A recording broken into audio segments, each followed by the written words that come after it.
In the early days of the Roman Republic, one of the most famous examples of civic duty and humility was Lucius Quinctius Cincinnatus. His story highlights the Roman ideal of putting the good of the state above all personal interests. The farmer and the dictator. In 458 BCE, Cincinnatus was a respected patrician, but he lived a simple life, working his own fields outside of Rome. A former consul, he had retired from politics to his farm, embracing the honest toil of a farmer. At that time, a Roman army was in dire straits.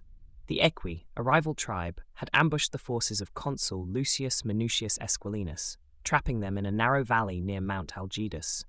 The Roman army was completely surrounded, and defeat seemed inevitable. In a panic, the Senate decided that only one man could save Rome, Cincinnatus. A delegation of senators was dispatched to Cincinnatus's farm.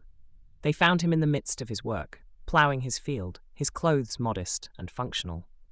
When the senators appeared, Cincinnatus stopped his work and, after being told of the dire situation, put on his senatorial toga to receive the official news. The senators hailed him as dictator, a temporary position of absolute power used in times of extreme crisis. Victory and an immediate return to the plough. Without hesitation, Cincinnatus accepted the task. He went to Rome, where he quickly and decisively took charge.